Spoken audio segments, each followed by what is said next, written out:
My name is Margaret Lawson, and for 36 years, every loaf of bread that came out of our little bakery carried a piece of my heart, even if customers never knew it. The sign outside said Lawson Family Bakery. People thought the secret behind our cinnamon rolls was the imported vanilla. Some believed it was the old brick ovens my husband built by hand. Others insisted it was the sourdough starter that had been alive longer than some of our employees. They were all wrong. The real secret was that every recipe had my name on it. Not because I wanted credit, because my late mother had insisted on it. You never know, she told me one rainy afternoon while we were writing recipes into a thick leather notebook. One day, someone may forget who created something. Ink remembers longer than people. At 26, I had laughed at her.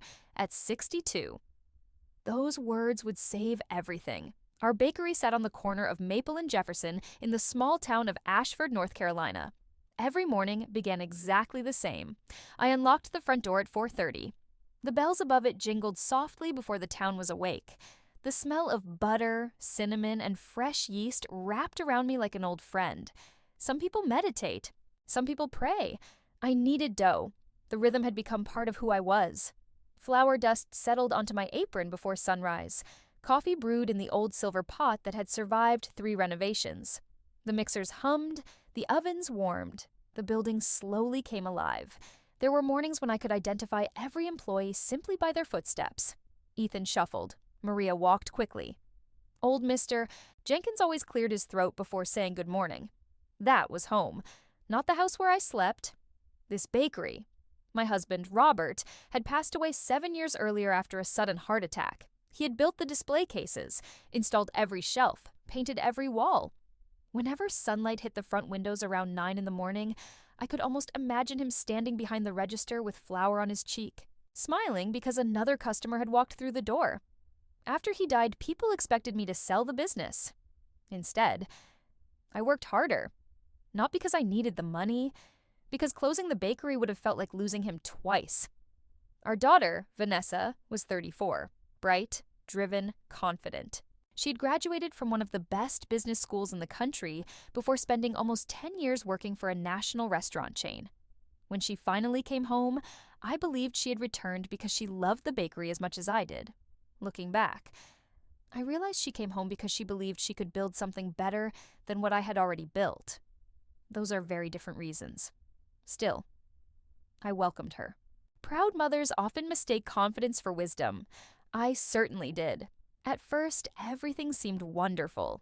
Vanessa modernized our website, introduced online ordering, expanded catering, sales increased. I praised her every chance I got. Whenever customers complimented the changes, I smiled and said, "That was my daughter's idea." Watching her succeed made me happier than any personal accomplishment ever had. I thought we were building the future together. I didn't notice she was quietly redesigning a future that no longer included me. The first warning came disguised as kindness. "Mom," she said one afternoon while reviewing financial reports, "you don't have to work every morning anymore." I smiled. "I like mornings. You've earned a break. I'll rest when I can't bake." She laughed politely, but something about her eyes remained serious, as though she'd already made a decision she hadn't shared yet. Over the next few months, little things changed. Recipes I'd written were suddenly called legacy products. Meetings happened without inviting me. Suppliers started calling Vanessa instead of me. Employees began asking her for permission before making decisions they'd once discussed with me. No one was rude, no one argued. I simply became less necessary. It's strange how invisibility rarely arrives all at once. It settles quietly, like flour drifting through sunlight. One Friday morning, I walked into the kitchen and noticed one of the young bakers measuring ingredients for our famous apple spice bread. He stopped when he saw me. "I hope I'm doing this right." I looked into the bowl. Something felt wrong immediately. Too much sugar. Not enough cinnamon. Butter added too early. I gently corrected him. He looked embarrassed. Vanessa gave us the updated recipe. Updated. That word echoed in my mind long after he'd returned to work. Updated. I found the printed instructions taped beside the mixer. Someone had removed my handwritten measurements, replaced them with computer fonts, efficiency charts, timing diagrams, cost reductions. Everything looked professional. Everything also tasted ordinary. That afternoon, I bought a loaf from our own display case. I sat alone in the office and took one bite. It wasn't bad. It simply wasn't ours anymore. That evening, I asked Vanessa about the changes. "They're improving consistency," she explained. "Our customers love the old recipes. They love the brand." "No," I answered softly. "They love the memories." She sighed. "Mom, people don't buy memories." I looked toward the front counter where an elderly couple shared one cinnamon roll exactly the way they'd done every Saturday for nearly 20 years. "They do here." She didn't answer. Instead, she closed her laptop. The conversation ended without either of us raising our voices. Sometimes silence reveals more distance than shouting ever could. The following Monday, Vanessa asked me to come into her office. She had never called it that before. It used to be our office. Now, it had become hers. The room looked different. New furniture, glass desk, modern artwork. My old family photographs had disappeared. Even Robert's framed picture was gone. I noticed that before I noticed anything else. "Sit down, Mom." There was something rehearsed about her voice. Human resources language, corporate language, not daughter language. I remained standing. She slid a folder across the desk. "I've been reviewing operations." I didn't touch it. "And I think it's time for you to retire." I smiled gently. "I already told you. I'll retire when my hands stop working." She looked down briefly before meeting my eyes again. "They don't have to." My stomach tightened. Then she said the sentence I never imagined hearing from my own child. "I've decided to terminate your employment." Terminate. Employment. Not mom. Not partner. Not founder. Just employment. For a few seconds, I honestly thought she was joking. Then I saw the paperwork. Security codes revoked, payroll removed, retirement package prepared, even a farewell announcement drafted for social media. Every page had already been signed. Except mine. "I built this bakery," I whispered. "You did. So how can you fire me? You transferred ownership 5 years ago." She spoke carefully, almost gently. "It belongs to me now." I remembered the paperwork. Estate planning, tax protection. Our accountant had suggested transferring shares early to avoid future legal complications. I had trusted my daughter completely, never imagining ownership and belonging could become two different things. Vanessa stood. "I'll make sure you're financially comfortable." Oh, financially comfortable, as though money could replace purpose, as though retirement was the same thing as being erased. She walked around the desk, tried to hug me. I stepped back, not because I hated her, because if she touched me, I was afraid I might finally cry. Instead, I picked up my apron, folded it neatly, placed it on the chair. "I hope," I said quietly, "you never discover what this bakery actually belongs to." She frowned. "I don't understand." I smiled sadly. "I know." Then I walked out the front door carrying nothing except my purse, leaving behind the place where I had spent more than half my life. Neither Vanessa nor anyone else inside that building had any idea that the original recipe book, written entirely in my handwriting decades earlier, contained something no accountant, lawyer, or ownership document had ever noticed. Every single recipe, from the famous cinnamon rolls to the award-winning sourdough, was legally registered under one name. Mine. And before the week was over, my daughter was going to learn that firing the baker wasn't the same thing as owning the bread. Walking away from the bakery should have broken me. Instead, it left me strangely numb. The familiar bell above the front door rang one last time behind me, and I resisted the urge to look back. For 36 years, that sound had marked the beginning of every morning. Now it sounded like the closing note of an entire lifetime. The autumn air felt colder than it should have. I climbed into my old pickup truck, rested both hands on the steering wheel, and simply sat there. People often imagine that the worst pain comes with shouting. It doesn't. Sometimes the deepest wounds arrive in complete silence. When I reached home, I didn't know what to do with myself. For decades, my days had been scheduled before sunrise. Now it wasn't even 8 o'clock. The house felt enormous, too quiet, too clean. Robert's favorite rocking chair still faced the kitchen window. His coffee mug still sat on the shelf because I had never found the courage to move it. I poured myself a cup anyway. It tasted wrong. Coffee made at home had never compared to coffee brewed beside warm bread. Around 10 that morning, my phone began buzzing. The first call came from Maria. "Margaret, is everything okay?" I forced a smile, even though she couldn't see it. "I'm fine. They told everyone you decided to retire." I closed my eyes. So that was the story. "I didn't retire." Silence, then a trembling voice. "I knew it. I don't want you getting involved. But this isn't right. No, it isn't." She lowered her voice. "Half the staff is upset." I looked toward my kitchen window. "No one should lose their job over me." "That's not what they're saying." "What are they saying?" Maria hesitated. "They're asking who they're supposed to go to now when something goes wrong." For the first time that morning, I cried. Not because I wanted my position back, because after everything, some people still believed I mattered. The rest of the week became strangely peaceful. No alarm clocks, no flour on my clothes, no delivery trucks arriving before dawn. But peace is not the same as happiness. Every morning around 4:30, I woke automatically. My body still believed I belonged somewhere else. I would make coffee, stand on the porch, and imagine the bakery lights turning on without me. 3 days later, Ethan knocked on my front door. He had worked with us for nearly 20 years. He looked exhausted. "You got a minute?" "Always."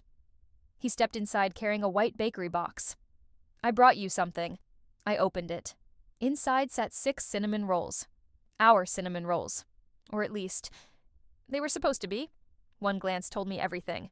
The glaze had separated, the dough had overproofed, the filling had leaked into the pan. I didn't even need to taste one.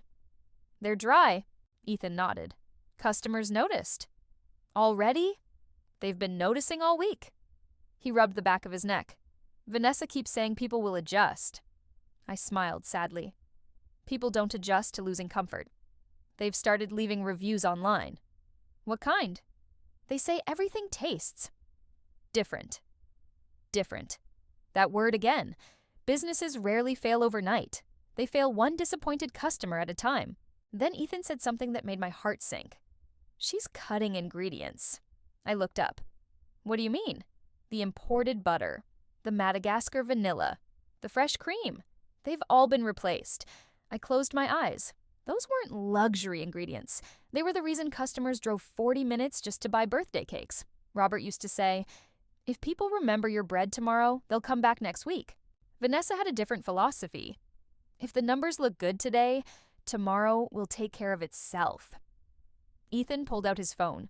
"I probably shouldn't show you this." He handed it to me anyway. There were photos. The old butter supplier unloading his final delivery. Boxes of cheaper ingredients stacked beside the mixers. My handwritten production charts removed from the walls. Everything looked cleaner, more modern, less alive. "Did she really think nobody would notice?" I asked. He sighed. "She says customers can't tell the difference." I laughed quietly. Not because it was funny, because it was unbelievable. Never underestimate people who buy food with memories attached. Children remember birthday cakes. Couples remember anniversary pies. Grandparents remember the smell of fresh bread after church. Those aren't products.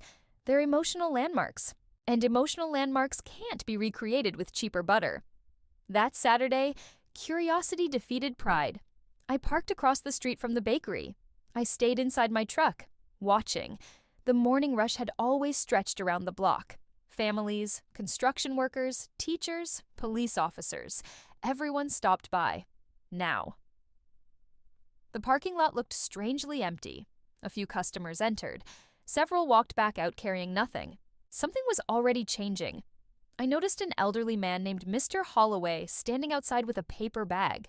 Every Friday for nearly 15 years, he'd bought exactly 1 apple pie for his wife. I watched him take a bite before returning to the counter. He wasn't angry, just confused. He spoke to the young cashier. She disappeared into the kitchen. A few moments later, Vanessa came out. They talked politely. Mr. Holloway handed the pie back. Then he walked away without another word. That hurt more than any bad review ever could. When I returned home, another surprise was waiting. There was an envelope in my mailbox. No stamp, no return address. Inside was a folded sheet of notebook paper. One sentence. In handwriting I recognized immediately. It belonged to old Mrs. Evelyn Carter. She had been buying bread from us since before Vanessa was born. The note simply read, "The bakery doesn't smell like home anymore." No complaint, no accusation, just one heartbreaking observation. I folded the paper carefully and placed it inside Robert's old recipe notebook. Some letters deserved to be kept forever. Monday morning brought another visitor. This time it was our flour supplier, Frank Dawson. He removed his cap as soon as I opened the door. "I figured you'd want to know." "Know what?" "They canceled my contract." I frowned. "Why?" "They found a cheaper distributor?" Of course they had. Frank's family had supplied flour to us for 28 years. He knew exactly how finely we liked it milled, exactly how much protein content each season required. You don't replace relationships like that with a spreadsheet. Before leaving, Frank stopped on my porch. "You know?" "What?" "I've been delivering to bakeries for 40 years. And I've seen owners lose businesses. I've seen fires. I've seen floods. I've even seen bankruptcies." He smiled gently. "But I've never seen a bakery survive after forgetting who taught it how to bake." That evening, I finally opened the leather recipe book for the first time since Vanessa fired me. The pages were stained with butter, covered in tiny handwritten notes, measurements adjusted over decades, temperature changes, humidity corrections, little reminders Robert had scribbled in the margins. Near the front cover was something few people had ever noticed: a formal copyright registration. Every original recipe, every revision, every signature, every publication record, everything had been filed years earlier after a large grocery chain once tried to copy our cinnamon rolls. The attorney had insisted on documenting every formula. At the time, I thought it had been unnecessary. Now, I realized just how wise he'd been.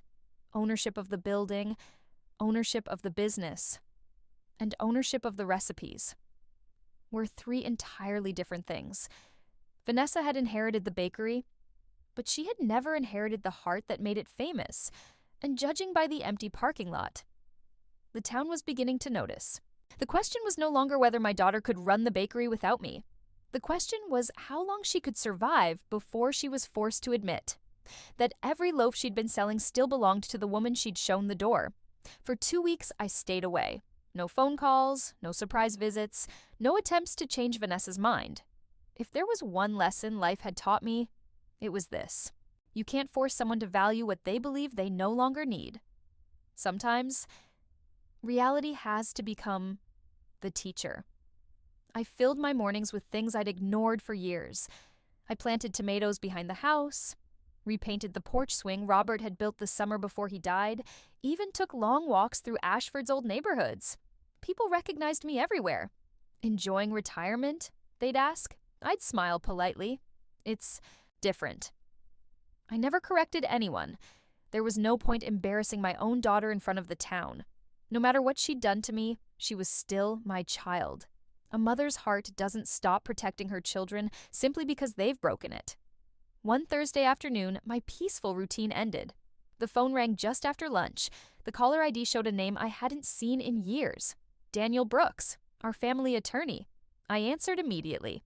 "Daniel, Margaret," his voice sounded unusually serious. "I need to see you."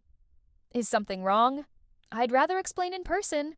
An hour later, he was sitting at my kitchen table with a thick leather briefcase. He removed several folders but didn't open them right away. Instead, he looked at me carefully. "Before we begin, I need to ask you something." "Go ahead." "When Robert and you transferred ownership of the bakery to Vanessa, you intentionally kept the intellectual property separate." I nodded. "Of course." He smiled faintly. "I'm relieved to hear you remember." I frowned. "Why wouldn't I?" "Because your daughter apparently doesn't." He opened one folder. Inside were copies of legal registrations, copyright filings, trademark certificates, licensing agreements. Every page carried my signature. Every page had been renewed exactly as he'd advised over the years. "You still own everything." "I know." "No." He leaned forward. "I don't think you understand." He pointed toward the documents. "The bakery building belongs to Vanessa." The company belongs to Vanessa, but every original recipe," he tapped the paper, "belongs exclusively to Margaret Lawson." I stared at the documents. I never planned to use them against my own family. I know. Then why are we talking about this? Daniel sighed. Because yesterday, he slid another document across the table. Your daughter applied to franchise the bakery. I blinked. Franchise? 3 new locations. Already? She hadn't even owned the business by herself for a month. Daniel continued. During the application process, investors requested proof that the recipes and product formulas belonged to the company. And they don't. Silence settled across the kitchen. The only sound came from the old clock Robert had repaired dozens of times. Tick, tick, tick. Daniel folded his hands. The investors hired attorneys. They performed due diligence. They found your registrations. And now everyone wants answers. I leaned back in my chair. So, what happens now? That depends entirely on you. I don't understand. You have 3 choices. He raised one finger. You can license the recipes. A second finger. You can sell the rights. Then the third. Or you can refuse. I looked toward the kitchen window. The garden Robert had loved so much was beginning to bloom. I don't want revenge. I know. I just wanted my daughter to respect what came before her. Daniel nodded slowly. Unfortunately, businesses don't run on emotions. No, I answered quietly. They fail because people ignore them. The following morning, something happened that surprised the entire town. Daniel walked directly into Lawson Family Bakery, not as a customer, as my attorney. Maria would later tell me exactly what happened. The bakery had been busy preparing for the lunch rush. Vanessa stood behind the counter discussing expansion plans with 2 investors. Everyone looked excited. Until Daniel introduced himself. I'm here regarding intellectual property. The room reportedly became very quiet. Vanessa smiled politely. There must be some mistake. I'm afraid there isn't. He handed her a formal envelope. She opened it confidently. Her expression changed after the first page, then the second, by the third. She wasn't smiling anymore. According to Maria, Vanessa read one sentence twice, then a third time. Finally, she looked up. This can't be right. Daniel remained calm. The registrations have been active for nearly 24 years. But I own the bakery. You own the business. Then I own the recipes. No, he spoke gently. You own the ovens. Mrs. Lawson owns what goes inside them. One of the investors interrupted. What exactly does this mean? Daniel answered without hesitation. It means the bakery currently has no legal authorization to reproduce or commercially distribute any of Mrs. Lawson's protected original recipes. The room fell silent again. One investor slowly closed his notebook, the other removed his glasses. Neither looked pleased. By late afternoon, the story had spread through Ashford. Small towns have their own version of the internet. It's called conversation. Customers whispered while standing in grocery store lines. Waitresses discussed it over coffee. Even the mail carrier apparently knew before sunset. Yet no one called me. No one blamed me, because nearly everyone already knew the truth. I hadn't left the bakery. I'd been pushed out. That evening, my phone buzzed. Vanessa, for several seconds. I simply looked at her name. Then I answered. Hello. She skipped every greeting. You planned this. I closed my eyes. No, you set me up. I protected what I created. You could have told me. I tried. When? The day you fired me. Silence. Then she whispered, I thought you were bluffing. I've never bluffed with family. She took a shaky breath. The investors are threatening to pull out. I'm sorry to hear that. You could fix this? I could. Then do it. There it was. Not. I'm sorry. Not? I was wrong. Not even. Mom. Just another business request. I answered as calmly as I could. I'm willing to talk. Relief filled her voice immediately. Wonderful. But not as your employee. The relief disappeared. Then what? As the woman who spent 36 years creating everything you're trying to sell. She didn't answer. After several seconds, the line went dead. 2 days later, another surprise arrived. Not from Vanessa, from the customers. One by one. Flowers began appearing on my front porch, fresh bread baskets from neighboring bakeries, Handwritten notes, photographs from birthday parties held at Lawson Family Bakery over the decades. One envelope contained a faded picture from 28 years earlier. A little girl stood beside me wearing an oversized apron, proudly holding a tray of chocolate chip cookies. On the back, someone had written, "Vanessa's first day helping her mom." I smiled through tears. Somewhere along the way, my daughter had forgotten that little girl, but the town hadn't. And for the first time since she'd fired me, I began to understand something important. This fight was never really about recipes. It wasn't about contracts. It wasn't even about ownership. It was about identity. Vanessa believed she'd inherited a successful bakery. She still hadn't realized that what people truly came for was never just the bread. They came because every loaf told the story of a family. And without that story, even the sweetest pastry would eventually lose its flavor. The following Monday, I received a knock on my front door just after sunrise. I expected Daniel, or maybe Maria. Instead, I found Pastor Henry standing on my porch with 2 warm blueberry muffins in a paper bag. He smiled the way only people who have known you for decades can. "I figured you shouldn't have breakfast alone." I invited him inside. We sat at my kitchen table without speaking for a while. Some friendships don't need constant conversation. Eventually, he looked at me. "The town is worried. I don't want anyone taking sides." He stirred his coffee. "They already have." I frowned. "What do you mean?" He leaned back. "Saturday was the farmer's market." "I know. There were more conversations about your bakery than about the election." I laughed softly. "That's Ashford." "No." He shook his head. "It's bigger than gossip." He looked directly at me. People feel like they lost something. I didn't fully understand until later that afternoon. I stopped by the local hardware store to buy paint for my porch fence. Before I even reached the checkout, 3 different people stopped me. Mrs. Donovan hugged me. A retired firefighter thanked me for all the birthday cakes. A young mother introduced her little boy. "You made our wedding cake," she smiled. "And now he asks for your cinnamon rolls every Saturday." Her words caught in my chest. "Not the cinnamon rolls. Your cinnamon rolls." The bakery had always belonged to the town as much as it belonged to our family. That was something Vanessa had never understood. Meanwhile, the bakery was changing faster than anyone expected. Maria called me that evening. "You won't believe today." "What happened?" "They installed self-service ordering kiosks." I blinked. "Kiosks?" "They removed one of the front display cases." "The one Robert built?" "Yes." For a moment, I couldn't speak. Robert had carved that oak display case by hand during our 2nd year in business. Every scratch in the wood had a story. Children had pressed their noses against its glass every Christmas to admire the decorated cookies. Couples had picked out anniversary cakes from behind those shelves. It wasn't furniture. It was history. Now it had been replaced by touchscreens. "And that's not all," Maria continued.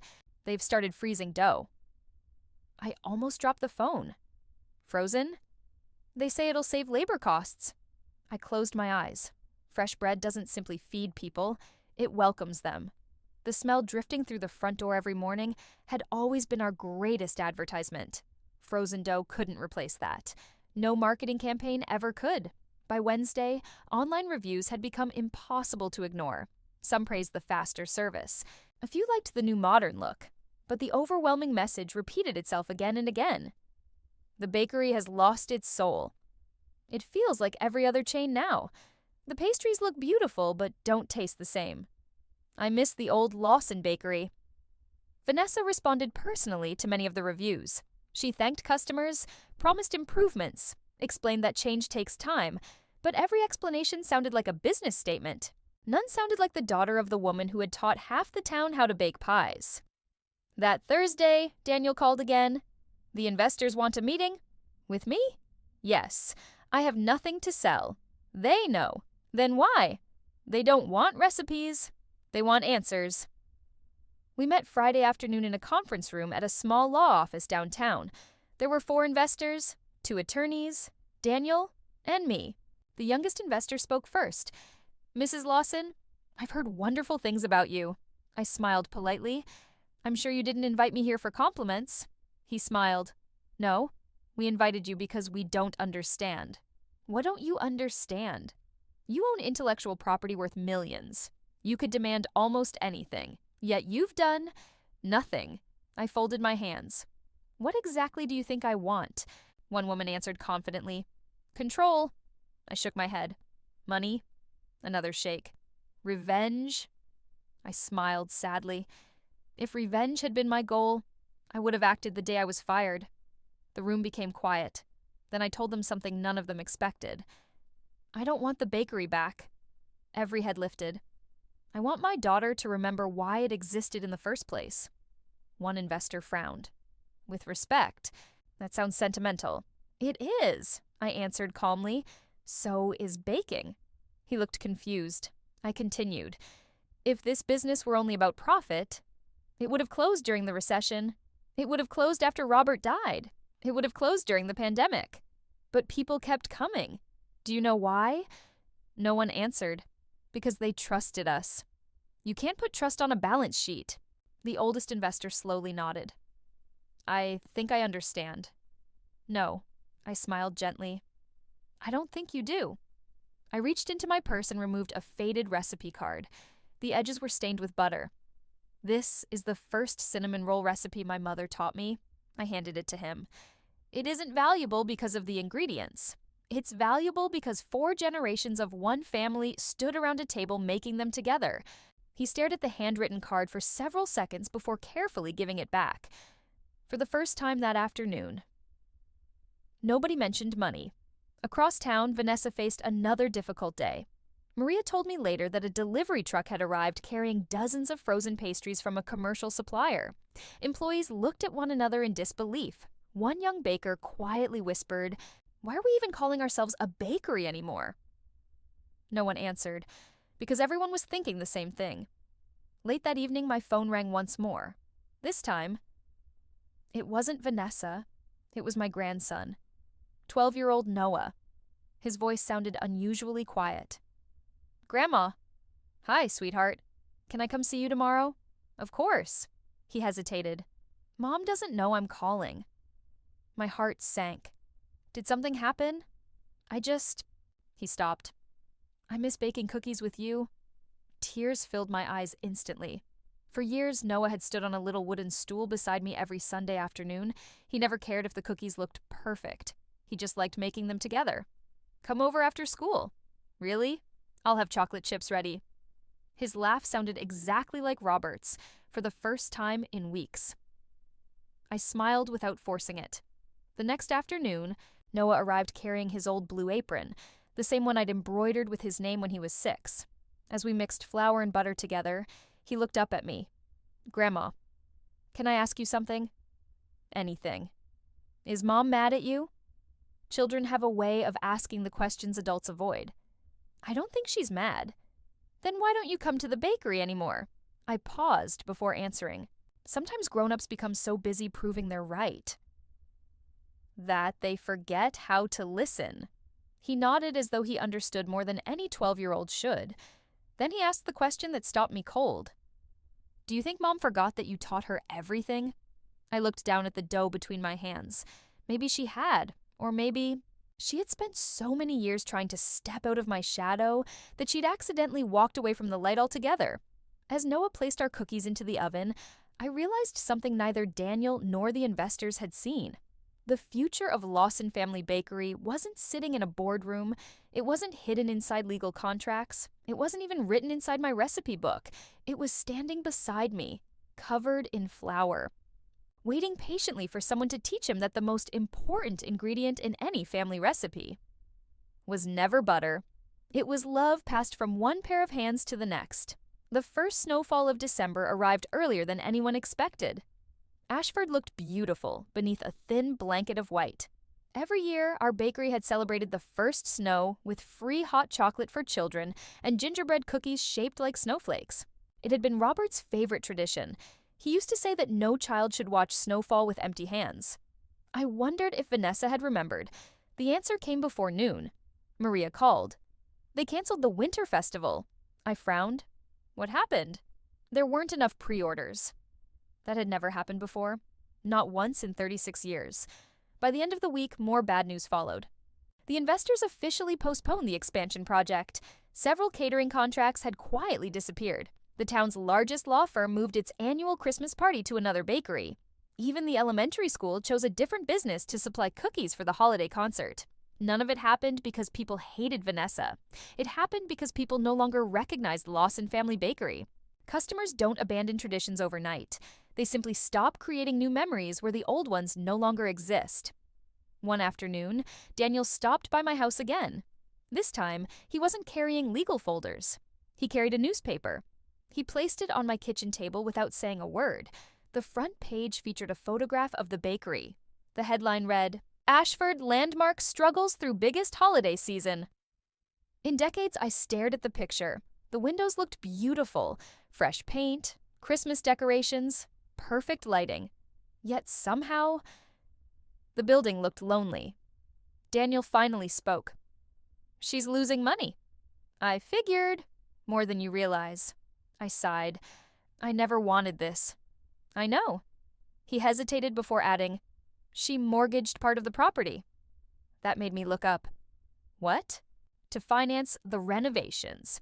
"And the expansion?" He nodded. "If business doesn't recover—" He didn't finish the sentence. He didn't have to. I understood. The bakery Robert and I had spent a lifetime building could actually disappear. Not because of competition, not because of recession, but because pride had become more important than wisdom. That night, I barely slept. For weeks, I'd told myself that consequences were necessary. Vanessa needed to understand. She needed to learn. But lying awake in the darkness, I realized something painful. If the bakery failed, the lesson wouldn't belong only to her. It would erase 4 generations of family history. Sometimes life gives you the satisfaction of being right, at the exact moment you wish you weren't. The next afternoon, someone knocked on my front door. I already knew who it was before opening it. Vanessa stood there alone. No designer coat, no expensive handbag, no perfectly styled hair. She looked exhausted, older, smaller somehow. For several seconds, neither of us spoke. Then, in a voice barely above a whisper, she asked, "Can I come in?" Not, "We need to talk." Not, "I have a proposal." Just, "Can I come in?" For the first time since she fired me, she sounded like my daughter again. We sat at the same kitchen table where she had done homework as a little girl. The silence between us felt heavy. Finally, she placed a small object on the table. My old flour-covered apron, the one I'd left behind the day she fired me. She had washed it, folded it carefully. "I'm sorry," she whispered. Those 2 words carried more weight than every legal document Daniel had shown me. Still. I waited, because apologies are not measured by their beginning. They're measured by what comes after. Tears gathered in her eyes. I thought I knew better. I remained quiet. I thought business was about efficiency. She laughed bitterly. "I spent years learning how corporations grow." Another long pause. "But nobody ever taught me how family businesses survive." My heart softened. Not completely, but enough to listen. She looked around the kitchen. "I've been angry for years." I frowned. "At me?" She nodded. "I never felt like I could be good enough." Those words caught me completely off guard. "What do you mean?" "Everyone loved you. Customers, employees, Dad, the whole town." She wiped away a tear. "No matter what I accomplished, I was always Margaret Lawson's daughter." For the first time, I wasn't hearing an arrogant businesswoman. I was hearing the insecure little girl who had spent her life trying to prove she mattered. "I wasn't trying to erase you," she said. "I was trying to become someone people would notice." I reached across the table, covered her trembling hand with mine. "You never needed to replace me." She looked down. "I know that now." "No." I smiled sadly. "You know it because losing everything forced you to." She nodded. "You're right." Then came the question I had been expecting. "Will you license me the recipes?" I didn't answer immediately. Instead, I stood, walked toward the old pantry, reached onto the highest shelf, and brought down the leather recipe book, the same one my mother and I had filled together all those years ago. I placed it gently on the table between us. Vanessa stared at it as though she'd never truly seen it before. She slowly opened the cover. Inside, tucked into the first page, was a faded photograph. My mother, Robert, me, and a tiny 5-year-old Vanessa standing on a chair, covered in flour from head to toe. She smiled through tears. I remember this day. I know. You never showed me this picture? I didn't have to. I touched the page. You lived it. As she turned the pages, she noticed hundreds of handwritten notes, corrections, seasonal adjustments, stories scribbled in the margins. Beside one recipe, Robert had written, Vanessa burned these cookies at age 8, and somehow everyone still ate them. She laughed for the first time in weeks. Then she cried even harder. I forgot. No, I corrected gently. You stopped looking. She closed the book. I don't deserve this. Not yet. She looked at me, surprised. The recipes aren't what you need first. What do I need? I smiled. Tomorrow morning, 4:30? She frowned. 4:30? The bakery opens before the sun. I know. No. I shook my head. You've managed it. You've invested in it. You've owned it. But you've never truly opened it. She understood immediately. You want me to bake. I want you to remember. Before leaving, Vanessa stopped at the front door. She turned back. There was one more thing. What is it? She swallowed hard. I never actually fired the woman who built the bakery. I looked at her quietly. I only fired the employee. A tear rolled down her cheek. And today, I realized those were never the same person. After she left, I stood alone in the doorway, watching the snow fall softly across the yard. For weeks, I had believed this story was about recipes, or ownership, or justice. But I finally understood the truth. The greatest inheritance I could leave my daughter was never written inside that leather notebook. It was the humility to understand that traditions aren't preserved by signatures on contracts. They're preserved by hearts willing to learn from the hands that came before them. Tomorrow morning, before dawn, one final lesson would begin. And this time, mother and daughter would stand beside the ovens together, not as rivals, but as family once again.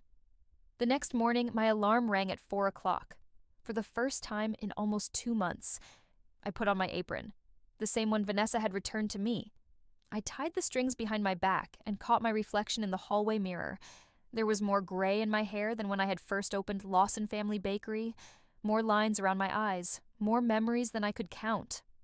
But when I looked at that apron, I didn't see an old baker. I saw every version of myself that had stood behind those ovens over the last 36 years. The young woman learning beside her mother, the wife building a dream with Robert, the mother teaching her daughter how to crack eggs without dropping shells into the bowl, and now, a grandmother hoping one last lesson could keep that dream alive. When I arrived, the bakery was still dark. Only one light burned inside the kitchen. Vanessa was already there. She wasn't wearing one of her tailored business suits. She had on a plain white baker's coat. No makeup, no jewelry, just flour on her hands. She looked nervous. I didn't know if you'd actually come. I smiled. I almost didn't. She nodded. I wouldn't have blamed you. For several seconds, we simply stood there. Then I pointed toward the mixer. What time did you start? 3:30. And? She looked embarrassed. I ruined the first batch. I laughed. So did I. She looked surprised. My first loaf was so hard your grandfather joked it could stop a door from closing. For the first time in weeks. She laughed without forcing it. The sound filled the kitchen in a way no machine ever could. I handed her a bag of flour. No measuring cups? She frowned. What? Feel it. She looked confused. You've always weighed everything. I've measured ingredients. I smiled. But I learned dough with my hands. She slowly reached into the flour. It feels. Cool? She nodded. Dry. Exactly. Then I poured warm water into the bowl. Now. She mixed the dough carefully. I stopped her. Close your eyes. What? Trust me. She did. Now tell me. What does it need? She frowned. I don't know. Yes, you do. Another few seconds passed. Then she whispered, more water. I smiled proudly. There you are.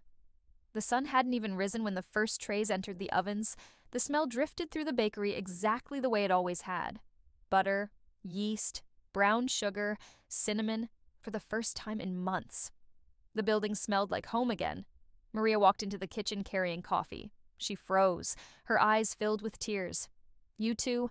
She couldn't finish the sentence. Vanessa smiled. We're working. Maria laughed. No. She wiped her eyes. You're healing.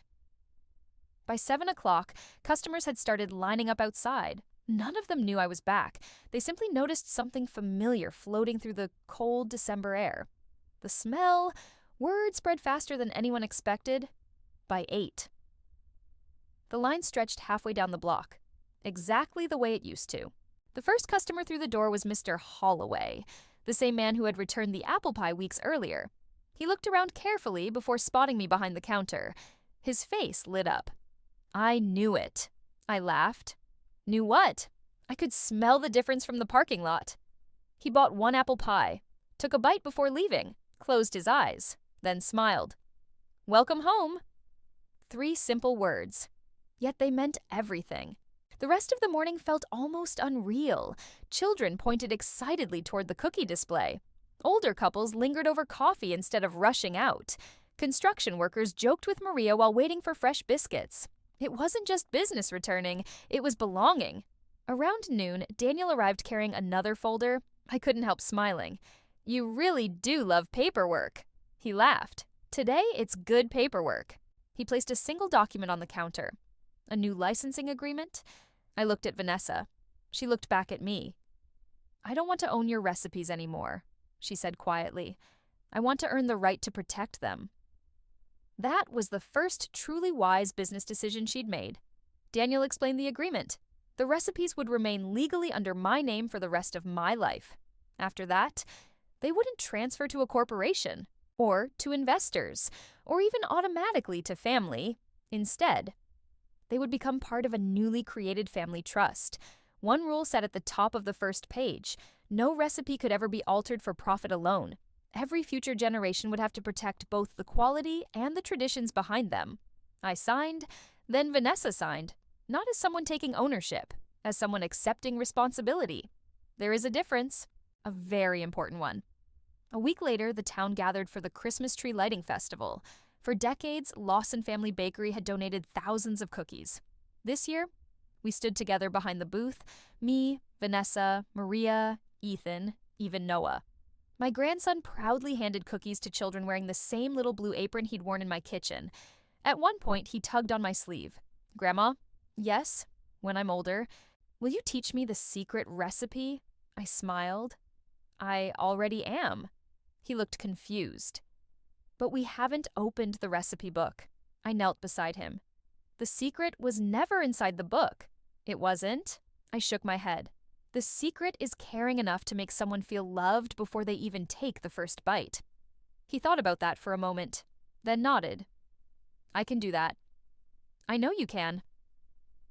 That evening, after everyone had gone home, Vanessa and I locked the bakery together, just like Robert and I had done thousands of times before. She looked at the old wooden display case we'd brought back to the front of the store.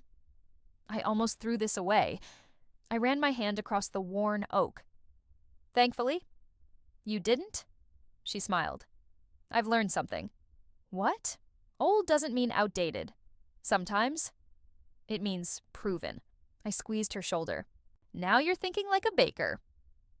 Before leaving, I walked one last time through the quiet kitchen. The ovens were cooling, the mixers were clean, fresh bread rested on the cooling racks. Everything felt exactly as it should. Not because my name still appeared on every recipe. Not because I had won. Because my daughter had finally understood something that took me a lifetime to learn. A family business isn't built with flour, or butter, or perfectly balanced recipes. It's built one morning at a time, by people willing to show up long before sunrise, to make something with love that someone else will carry home. The recipes had always belonged to me, but the bakery had never truly belonged to our family alone. It belonged to every birthday we celebrated, every anniversary we sweetened, every child who pressed tiny fingerprints against the display case, every neighbor who walked through those doors searching for comfort after a difficult day. And as Vanessa locked the front door beside me, she slipped her hand into mine just as she had when she was a little girl. "I love you, Mom," I smiled, squeezing her hand gently. "I love you too." That was the moment I realized something beautiful. The greatest thing I had ever baked wasn't the famous cinnamon rolls. It wasn't the apple pies. It wasn't even the bread that had fed an entire town for generations.